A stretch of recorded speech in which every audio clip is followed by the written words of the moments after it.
Bapak Ibu kaum muslimin kaum muslimat, jamaah salat zuhur yang dimuliakan Allah. Di antara hal yang paling menarik ketika kita membaca kisah para nabi dan rasul adalah ketika kita membaca peristiwa-peristiwa, ketika kita melihat kejadian-kejadian yang memperlihatkan kepada kita bahwa seluruh nabi dan rasul adalah manusia biasa. Ini hal yang paling menarik. Peristiwa-peristiwa, kejadian-kejadian yang di sana kita melihat kalau nabi dan rasul juga manusia. Nabi dan rasul bukan malaikat, tapi mereka sama seperti kita. Di sini Allah ingin mengajarkan kepada kita bahwa iman itu tidak menghilangkan sifat-sifat dan sisi kemanusiaan seseorang. Bahwa iman juga tidak memusnahkan syahwat dan nafsu yang ada pada diri seseorang. Tapi dengan iman, syahwat dan nafsu seseorang bisa terkontrol dan terkendali. Kita coba ingin melihat sisi kemanusiaan yang ada dalam diri Nabi Nuh alaihi salam. Ketika terjadi banjir besar, Nabi Nuh alaihi salam melihat anak beliau akan tenggelam. Kita sama-sama tahu, anak Nabi Nuh tidak beriman. Anak Nabi Nuh kafir terhadap ajaran yang dibawa oleh Nabi Nuh. Tetapi ketika melihat anaknya akan tenggelam, Nabi Nuh berdoa kepada Allah. Nabi Nuh berdoa agar anaknya diselamatkan oleh Allah. Wa nada Nuhu rabbahu faqala rabbi inna bani min ahli wa inna wa'dakal haqqu wa anta ahkamul hakimin. Maka Nabi Nuh bermunajat, berdoa sambil berkata kepada Allah, ya Allah, sesungguhnya anakku adalah bahagian dari keluargaku dan janji engkau benar dan engkau adalah sebaik-baik hakim. Coba kita lihat, Nabi Nuh sadar anaknya seorang kafir, anaknya tidak beriman, anaknya membangkang, tapi Nabi Nuh tetap berdoa kepada Allah. Kenapa Nabi Nuh berdoa? Karena dorongan perasaan kasih sayang seorang ayah kepada anak. Ini sisi kemanusiaan Nabi Nuh alaihi salam. Kemudian akhirnya ketika Nabi Nuh berdoa dilarang oleh Allah. Qala ya Nuhu innahu laisa min ahlik innahu amalun ghairu sholih fala tas'alni ma laisa laka bihi ilm.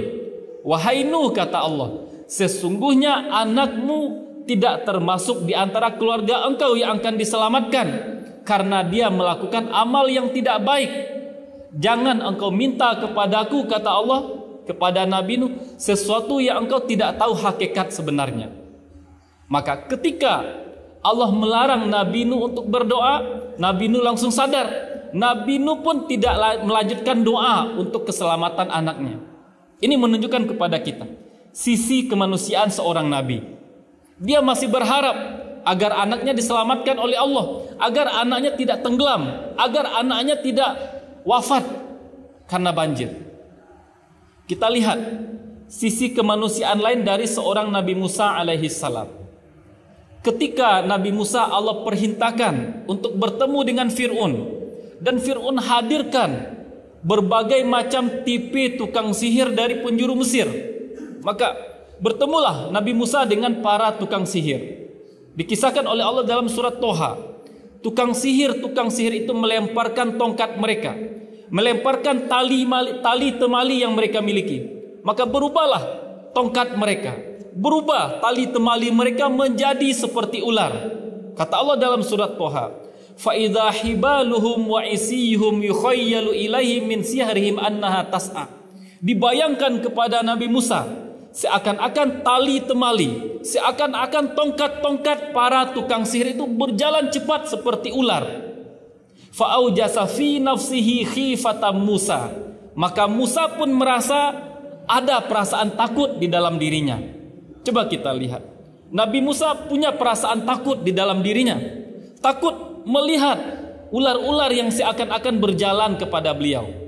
Maka perasaan takut yang ada dalam diri Nabi Musa bukan karena iman Nabi Musa lemah, bukan karena Nabi Musa kurang iman, tapi rasa takut yang ada pada diri Nabi Musa menunjukkan sisi kemanusiaan beliau.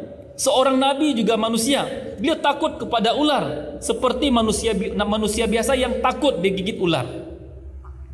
Dalam peristiwa yang lain, kita bisa melihat sisi kemanusiaan Nabi Musa. Pernah suatu ketika beliau sangat marah. Lembaran-lembaran suhuf yang ada di tangan beliau lemparkan karena begitu marahnya. Apakah Nabi Musa marah beliau kurang iman, kurang ketakwaan? Tidak. Karena Nabi Musa juga seorang manusia. Kadang beberapa situasi, beberapa kejadian membuat seorang manusia keluar dari sifat aslinya.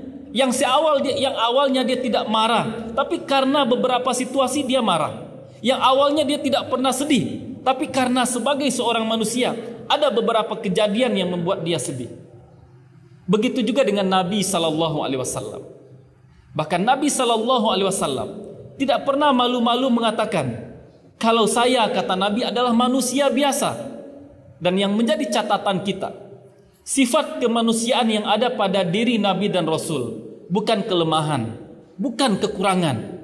Justru di balik sisi kemanusiaan seorang nabi, di sana tersimpan berjuta rahasia keajaiban. Coba kita bayangkan, seorang nabi yang bisa sedih, seorang nabi yang bisa marah, seorang nabi yang menghadapi banyak masalah, tapi dengan segala sisi kemanusiaannya, para nabi bisa melakukan perubahan besar, bisa merubah sejarah, bisa membawa manusia dari kegelapan kepada cahaya terang menerang. Di sini sisi mukjizatnya, di sini sisi keajaibannya. Dan di antara sisi kemanusiaan Nabi, dalam hadis yang diriwayatkan oleh Imam Abu Daud, suatu kali ada dua orang laki-laki datang kepada Nabi sallallahu alaihi wasallam. Dua orang laki-laki ini berselisih tentang masalah warisan. Mereka berdua memperebutkan warisan, tapi masalahnya kedua-duanya sama-sama tidak punya bukti. Keduanya sama-sama mengklaim mereka dapat jatah warisan, tapi tidak punya bukti.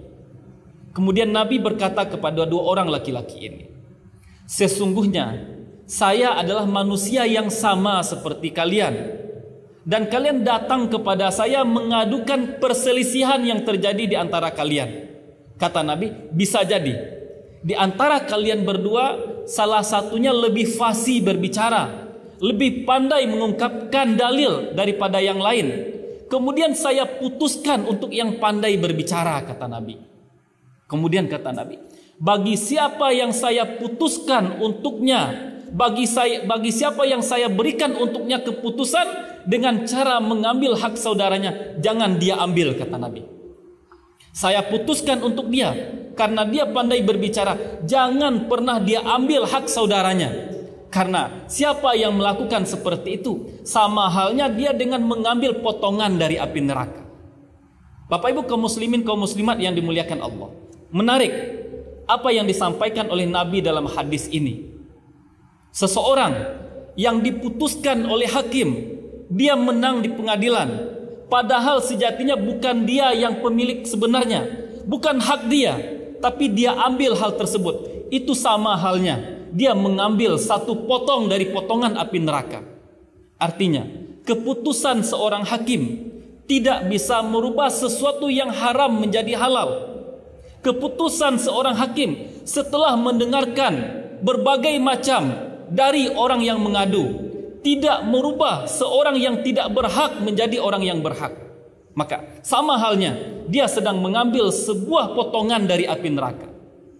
Maka di antara ujian berat yang kita hadapi dalam hidup kita adalah kita bertemu dengan banyak orang yang bisa melakukan kebaikan, yang bisa melakukan ketaatan. Namun sangat sedikit kita yang bisa bertemu dengan orang-orang yang mampu meninggalkan yang haram. Banyak orang yang bisa melakukan kebaikan, banyak orang yang bisa melakukan amal soleh, namun sangat sedikit orang yang bisa menahan diri untuk tidak melakukan hal yang diharamkan. Kita kasih contoh sederhana. Ketika kita menonton televisi, kita mungkin sering mendengar ketika seorang artis, ketika seorang biduan perempuan diwawancarai oleh seorang reporter. Kemudian artis tadi bercerita kalau dia berangkat haji, kalau dia berangkat umroh, kalau dia bersedekah, kalau dia membantu anak yatim. Itu perbuatan baik. Haji perbuatan baik, umroh perbuatan baik, bersedekah perbuatan baik. Tapi sejatinya dia tidak tahu, berhentinya dia dari mempertontonkan aurat, berhentinya dia dari goyangan-goyangan yang erotis, itu jauh lebih baik daripada dia haji, lebih baik daripada dia umroh, lebih baik daripada dia bersedekah. Dalam kehidupan, mungkin kita juga bertemu dengan pedagang yang tidak amanah, pedagang yang curang, yang menjual barang dengan mengurangi takaran, yang menjual barang palsu tapi dikatakan asli. Tapi dalam kehidupan, dia membantu meringankan biaya anak yatim, membantu kehidupan anak yatim, membantu anak yatim baik, meringankan biaya anak yatim baik. Tapi berhentinya dia dari berbuat curang, berhentinya dia dari memakan harta orang dengan cara yang haram, jauh lebih baik daripada dia membantu anak yatim. Karena Allah tidak menerima sedekah dari yang tidak baik. Allah tidak menerima sedekah dari harta yang haram. Kita mungkin juga pernah melihat dalam kehidupan ini, seorang pemilik diskotik, seorang pemilik bar, seorang pemilik tempat hiburan, dia membangun masjid. Membangun masjid baik, tapi yang lebih baik daripada membangun masjid adalah dia menutup tempat-tempat hiburan yang dia miliki, dia tutup bar yang dia miliki, dia tutup diskotik yang dia miliki. Dalam kehidupan, kita juga mungkin bisa menyaksikan seorang koruptor, dia berwakaf untuk pembangunan pesantren. Seorang koruptor, dia memberikan beasiswa untuk para penghafal Quran, berwakaf untuk pesantren baik, memberikan beasiswa untuk para penghafal Al-Quran baik. Tapi yang lebih baik dari itu semua adalah dia berhenti dari perbuatannya melakukan korupsi. Kita juga mungkin pernah melihat dalam kehidupan para penjudi, para pengedar narkoba, setiap hari di bulan Ramadan mengadakan jamuan berbuka untuk fakir miskin selama 30 hari tidak pernah berhenti. Yang lebih baik dari itu adalah dia berhenti dari berjudi, dia berhenti dari mengedarkan narkoba.